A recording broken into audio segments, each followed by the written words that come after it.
nga barkeji seerande leyɗele fof e barkeji almuɗumurguna tigi ceerno oumar ɗoro mi salmini dendagal bandiraɓe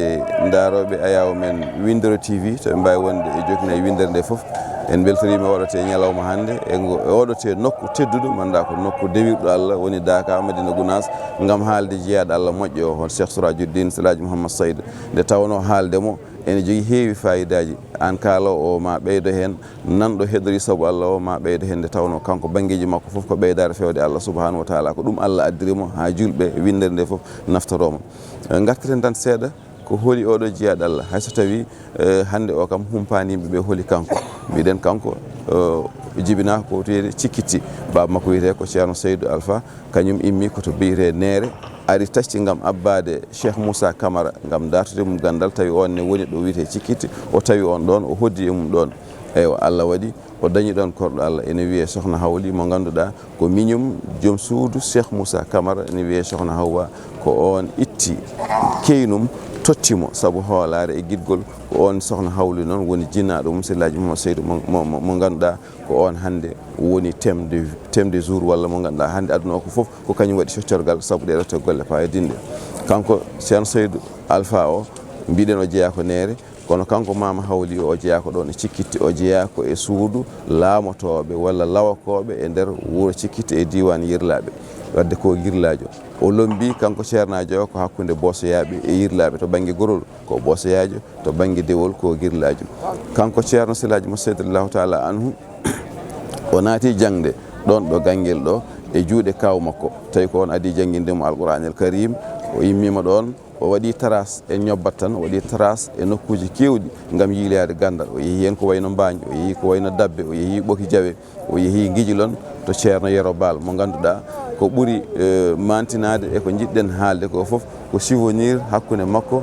e ceerno Yero Bal saabu ko ɗon ɓe mbi o adi yiide neraɗo Allah sallllahu alayhi wa sallam tawi wona e koyɗol eywa en jañata koye banggue o wattidoyi ko e juuɗe ceerno Hamme Baba Talla o wondi on kone abbo e duuɓi 7 ɗi ganduɗa ko gandal ko needi ko guidgol ko korsa ko foof woni hakkude makko e jeeyaɗo Allah tedduɗo o woni ceerno Hamme Baba Talla eɗen ñaago Allah yo Allah tasen e barkeji mabɓe caggal nde o yimmi ɗon o hoɗoyi ko hoore fonde eywa immade hoore fonde noon o waɗi ɗanngal gam yaade e leydi he ha o yettoyi Kolda ko ɗon o hawri e ceerno men ceerno Ahmad Baro ɓe gollodiri no foti foof kono o jokkoyi ɗanngal makko yettoyade Seleji Ali ngol lawol noon o ruttiti Fouta o artoyi noon to Seleji Ali gam wondinade ɗum en ñobbat ɗum tan ceerno Oumar e haalde tawde mbiɗa ko trace o eywa o wondi e Seleji Ali ha on rutti e jomum caggal ɗum noon o ronki wonde ɗon o eggi omo yaha omo sincana Allah subahanahu wa taala wuuro makko taw kanko jeeyi woni o sinci ngoɗo te wuuro amgo malago wiyetego Madina Gounass ɗum wonno ko hitande ujunere walla mbiyen 1936 o sinci Madina Gounass o sincani ɗum Allah subahanahu wa taala tawi on nokku wonno ko ladde morande hay goto hoɗani ɗon on nokku miijatenoke boom hoɗede ɗon tawi noon ko adi ɗum lamɗo walla chef de canton gardiɗe oɗo te diwan biteɗo Yero Dieynaba Sabali tawi ɓe jiidirino Kolda Seleji Ali waɗi ɓe présenté kono noon on wimo so tawi Allah waɗi aɗa yiiɗi hodde e leydi he mboɗo yiɗi gara kodden e leydam he on ne woni to wiyete temanto on jaɓɓimo ɗon saabu ko on wonno chef de canton e diwan on jaɓɓimo bismimo wimo ceerno mbiɗa yiiɗi kodden ɗo so tawi lamɓe ɓe jaaɓi kodden ɗo minima mi hokkuma nokku ɗo koɗɗa so tawi ɓe calima mi rondo arka ma o kala to jaaɗa koɗoyɗa mi hodda e ma toon on bismimo ɗon ɓe gondi ɗon ha wuuro ngo Sinthia waddimo e mo ganduɗa ko ganduɗo ladde nde ne wiye Samba Ba ko Bañowo ɓe jaadi e nder ladde he foof haaɓe jiiti nokku ɗo juma o woni ɗo walla nokku ɗo wuuro ngo woni ɗo eywa wuuro ngo o sinci ɗum sincugol ngol ganduɗa ko sunniyankewol darni beddaji yaltini jamaji o waɗi kotkiki kadi kotkiki ganduɗa ko sunna kala galle darnaɗo watte ko galle rewɓe e galle worɓe eywa kala galle darnaɗo ko aawi e nder ɓerɗe yimɓe ko woni yidde Allah e yidde Nabi sallallahu alaihi wasallam e yidde Cheikh Ahmad Tidiane kono e gollude sunna o saabu Cheikh Sourajuddin ko ɓurdi yimɓeɓe ko foldi yimɓeɓe ko foof ko sunna mo ganduɗa mo golli o saabu to banggue gandal on mbawi wiide o daɗani yimɓe gandal ko janggueteno ko ɗum o janggi to banggue ko golleteno e nder Fouta hay ko wona Fouta ko ɗum kono sa yi o dañi ko e nguɗote polgu ko laɓɓinde sunna Nabi sallallahu alaihi wasallam ha woni o serdi aada e bida o serdi e sunna e ko wona sunna ha labde ceer woni ko sunna labde ceer diine gonduɗo e sunna labde ceer ko ɗum o gollata ko ɗum rokkimo teddugal ngal o dañi ngal eywa so tawi noon garteten ko e Daka ɗum ɗo woni e jubbande tan ko jiɗɗen haalde e jeeɗal o e trace ɗo rewi ɗo nde tawno haaldemo ene weeli kono weeɓani ko maayo yaañgo kono kala ko keɓɗa heen hayso ko seeɗa ene dahmi sabu ko kalɗa heen fof ko fayida ko gandal eyyi Daka noon Sinthia ko 1936 ɗo wuro nan ɗo funnague Daka ɗo ene wiye Ayna Madi ko ɗon Daka adi wodde e ko nanɗen e hono ko jinnaɗo men Ceerno Ousmane Thiam yo Allah ɓuuɓamo Daka Sinthia ko 1936 hol noon ko wonno sababu Daka beele ko hunde yewtidade gare jehen mbaɗo en Daka beele ko hunde immanade tan hande eɗen poti wadde Daka ala Daka ko ceerno o himme makko e diine o ko noon kadi himme makko fonno e yimɓeɓe mbawa wuurde tawa gurni koye mumen woni ndema ñaama tawa jeeloyaki tawa ñaagoyaki tawa ballinoyaki hay goto sowona Allah e nelaɗo Cheikh Ahmad Tidiane ɗum tagui so tawi ndungu fandima ɓe jalta ɓe lewoye guese gam ɓe kodda kamɓe fof ɓe gona kologal gotal ɗum tagui wuuro ngo fof yalta heeda banggue goto ɓe coppa ha yaaja moni fof heeɓa hen nokku muɗum walla ala guure ɗe o sinci ɗe gam wadde protégé tarade wuuro makko mawgo wuuro Madina Gounass eɗen gandi to banggue funnague o sinci toon guure to banggue rewo o sinci toon guure to banggue worgo o sinci toon guure wuuro hen foof ko hakkude 10 kilométre 9 kilométre eko nandi hen hakkude e Madina Gounass ɗum foof noon ko beele hisnude ko Allah waɗi Madina Gounass ɗo ko tawa ɗo hakkude ɗo hay hunde wawa hejjon kono kadi beele etade yaltinde golle ɗe beele kala ɗo neɗɗo woni moƴƴere Allah nde e teddugal ngal Allah rokkimo ngal jomum wawa heɓde ɗum woni ko sababu sinci guure ɗe eywa ɗen cinci noon so jontoyi worɓeɓe ene jalta soɓe jalti ɓe lulo toon gam gollude soppude feƴƴude fittude ha joni eɗen tesko e nder Daka so yonti ene waɗi dawi ɗi ganduɗa yimɓe ɗe gimmoɗo enen jaaha e ladde he gam fittude guese walla ko ɗum wonno lasli golle ɗe nden noon so tawi ɓe jeehi toon kanko ceerno Silaji mo seydillahu taala anhu o immo galle makko walla immo nokku makko o ara o tawaɓe e ladde he o addanaɓe ko wowno hennudeɓe ko o addanaɓe yewte faade Allah subhanahu wa taala o addanaɓe yewtandeɓe na sallallahu alaihi wasallam o addanaɓe yewtandeɓe Seydi Cheikh Ahmad Tidiane jewte belɗe tawa ene deeƴi worɓe meɓe e nder ladde Allah e jeerede ene deeƴi eɓe belti koɓe kalante ko kadi ko haaluji ɗi ganduɗa ɓe meeɗa nande haaluji ɗi ganduɗa ngala e defte haaluji ɗi ganduɗa yititaki hay nokku ko Allah tan lowata ma ɗum mbawa yitt ɗum jeeyaɓe Allah ɓe ko ɗum Allah rokkunoma kanko Cheikh Surajuddin ɗen jewte noon e welde e fayodinde hankkadi dental ngal watti woode ɗum ha kamɓe foof ɓe ndendi e mbiɗen Daka Sinthia ko 1946 kono 1942 jomam 1942 ha 1960 Daka ene waɗi sahaji ɗin ganduɗa Daka waɗani saabu fawtono tan ko e golle mabɓe so golle mbaɗi Daka waɗa so golle ngala Daka wata ɗum tagui 1942 ha 1960 Daka ƴi ne waɗi taƴa majjaji hen sahaji ne waɗe hen sahaji ne wasa wadde e 1960 noon ɗo wuuro men Unufani Daka hankati watti jokkude tugude 1960 ha e o saaha mo gonɗen ko laawol gotol woni Daka e waɗani woni nde corona o waɗi nde kono kediɗi foof Daka o waɗa kono mawɓeɓe joddade ɓe jewtida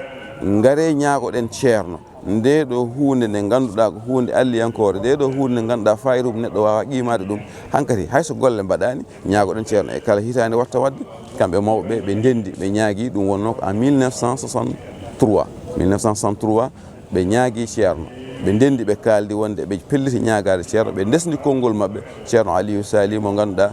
ko toon to cuuɗi men Ɓoki Jawe yo Allah yomo moƴƴere jinnaɗo mum mo hewɓe men gandi ceerno men ceerno Modi Diallo toon to Ɓoki Jawe jinnaɗo makko ceerno Aliou Sali on ɓe desdi konngol so ceerno ari ñagono en mo wonde eɗen jiiɗi hankkadi golle mbaɗi mbaɗani e kala hitande Daka yo wat nde ceerno yetti o yettini konngol ngol ceerno jaabi min ko emi goto e moɗon kala ko cohluɗon tawi ko ganduɗa ko faati Allah ena ɗum mi yantade moɗon ɗum tagui guila nden hankkadi so tawi Daka jooɗama ñande Daka o gasata nde ko ñande hen rokkete date hitande mo wuuri ko ñalawma telma Daka waɗata guila nden ene jokki alhamdulillah kanko ceerno men Silaji mo Saydou mbiɗen 42 ha 1980 ko kanko ardi Daka o tuggude 1980 ha e o saaha mo gonɗen ko ceerno men khalifa men Alaji Ahmad Tidiane eɗen ñaago Allah subhanahu wa taala yo Allah jurnu gurdam makko ɓeydanamo sembe ɓeydanamo cellal ɓeydanamo kattande o ɓooya dusde en nde tawno heewi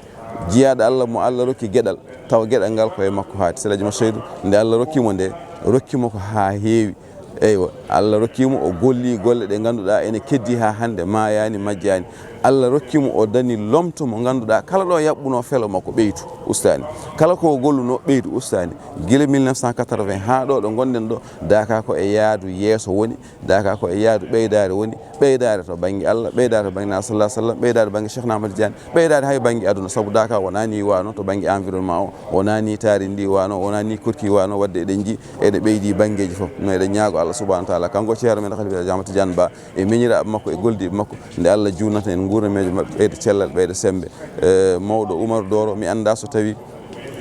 mi ɗeɓi addude ko jiɗɗa wiide ko jiɗɗa namdade ko kono ma en guertan ha gadden hen ko ɗaminɗen ene fota wawde wonde ko naftara bandiraɓe ko heddi ko haalde jiyaɗo Allah o wona hunde wemde ko ɓuuri hen tan ko ɓuuri hen tan hawnade e men walla ko ganduɗa ɗum ɗo neɗɗo so tawi ɓeeti ɗum ene wawi andude wonde ko Allah tan wawi waɗirde ni ko adi foof sañdi dental ngal no sañori ni kanko ceerno o heeɓi seeremɓe jangguimɓe Qur'ana o heeɓi jangguimɓe sari kono kadi o heeɓi seeremɓe ganduɗa komo rabbi en nehoɓe e ngabbinoɓe ene jeeya ɓen eɗen gandi seeremɓe makko tata ɓe ha heewi haalde wona ceerno Hamme Baba Talla yo Allah yomo moƴƴere ceerno men Seydilaji Ali Thiam yo Allah yomo moƴƴere ceerno men ceerno Ahmadou Baro yo Allah yomo moƴƴere ko ɓeeɗo ceerno wiya dental ngal ko ɓoggol ngol moosi tati eyyi min noon Sharif Boun Oumar ari yantoyi wi seeremɓe gadima kam e ma kono minne mboɗo yiiɗi yantude e maɓɓe onne kadi so yanti hen wonanayi wadde ɓoggol ngol ganduɗa ko moosinayi so tawi ka jiɗɗo naftorade ngal ɗote dental alay saago kutoroɗa ɗiɗo to moosinayi foof alay saago ceerno Ahmadou Baro Seydilaji Ali Thiam ceerno Hamme Baba Talla Seydilaji ma Saydou ɓeɗo foof ɓe gona ɓe ma kamɓe foof ɓe ndenda ɓe pota e ma mbawa naftorade dental ngal sa wi aɗa suuta hen goto aɗa hutoro aɗa woppa heddi ko on goto o tawto e ɓeyto ɓe goppuma an goto kettoɗa taw a tawtora ɗum tagui dental ngal hay goto wawa hutorade ngal walla naftorade ngal sowona taw ene gonɗini ene fiiɓi ɓeɗo foof ko neɗɗo goto ko Allah rendidiɓe ngal ɗote gollal ko Allah rendidiniɓe e eɗote sifa kamɓe foof Allah o addiɓe ko haaɓe duusa jiyaɗo Allah o e wawde yettinde mission mo Allah fawi e dow makko o nde tawno ko keblugol Allah eyyi eɗen gandi noon Allah ene jogui dokke ɗe ganduɗa ko kanko tan suɓɓoto ɗum to makko o waɗa ɗo weela ko gonga seeɗa makko ɓe wonko mbaɗe makko heewi kono won gueɗal ngal ganduɗa ko haasiye ngal ganduɗa ngal ko Allah tan muuyi ɗum to makko tottimo tawi rewnani ɗum hay banggue goto ɗum foof noon so renni so waɗi ɗe to e golle hawnaki eɗen ñaago Allah subahanahu wa taala yo Allah yoɓe moƴƴere kamɓe jinnaɓe men ɓe eywa mi wasa junnade nde tawno ko sohla ko ene heewi mawɗo Oumar tonguiranmi tan ko jarnudema e jarnude dendagal julɓe foof kono kadi ko ñagade Allah subahanahu wa taala so tawi ko dañal en dañi yo Allah rokku en naftorade ceerno haalino o wi ɓame on dañi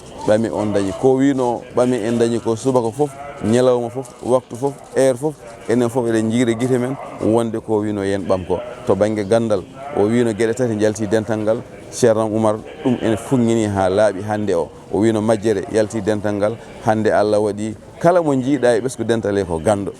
hayso tawi to lasɗi dental ngal nde fuɗɗoto nde wiyete ko ɓe ko majjuɓe tan gabbimo ɗum kam Allah itti ɗum ha laaɓi hande ko taarima ko wiyete ɓesgu dental ngal ko foof ko anduɓe e fannuji ɗi foof wadde ko wino majjere yalti dental ngal ko ɗum kam ene laaɓi ceer ko wino basal yalti dental ngal ko ene laaɓi ceer hande o enen foof en jiiri guite men no Allah waɗire ni dental ngal e banggueji foof e ko wino dengi denga ma yah walla yahata jogade sikke ngal dental ma yah walla yahata ɗum ne kadi yalti dental ngal dengi denga e wi gala jiiru ɗum ɗo ene andi ɗum ɗo tawde ko Allah baɗo hunde yaaha o wone nowde ɗum en andi ɗum ɗo koko yahata te inchallahu taala koko yahata heddi komo Allah yiiɗi foof yaada hen e ñaago Allah subahanahu wa taala yo Allah yeɗen yaadude hen e ñaago Allah yo Allah junnu gurdam ceerno men yen battidni e makko dakaji kewɗi ceerno mo ganduɗa ko lomtiɗo na sallallahu alaihi wasallam ko lomtiɗo Cheikh Ahmad Tidiane ko lomtiɗo ceerno men Khalifa Seydilaji ma Saydou e banggueji ɗi foof dowiranmi tan ko wiide so tawi Allah rokkima gueɗal a yi ngal gueɗal a andi ɗum ko gueɗal ngal ganduɗa wona an liggani ɗum ala ko Allah tan yiɗma yedma rokkuma saɗa yiiɗi wune jaggu hen oɗo jeeyaɗo Allah mo Allah waddi en enen foof windere nde fof ne andi ko Allah waɗanima ko jiyaɓe Allah ɓe Allah subahanahu wa taala o forsaka o ñaagaka ko kanko tan yiɗani hoore makko ne sallallahu alaihi wasallam Seydi Massoud haal ɗum ɗo eɗen nana eywa guidgol makko ne sallallahu alaihi wasallam ngol omo yiɗi on ene yiɗimo woni no Seydi Massoud wiyata ni ko jiɗɗo ko jiɗaɗo ngol guiɗgol woni hakkude sallallahu alaihi wasallam Seydou Cheikh Ahmad Tidiane ko ngol guiɗgol woni hakkude Seydou Cheikh Ahmad Tidiane e ɓen jiyaɓe Allah ɓe wadde enen almuɓe kala hen mo jiɗɗen e mabɓe guiɗgol mum to yiɗa to yiɗi to ko ɗum no warta en ha enen fof jehen toon jettoɗen sallallahu alaihi wasallam jettoɗen e guiɗgol Allah subhanahu wa taala ngol enen fof gonen ɓe Allah gonen ɓe Allah eɗen ñaago Allah yo Allah waɗen ɗum waɗa en ɗum waɗa ɗum ha ila yawmiddin mawɗo Oumar mi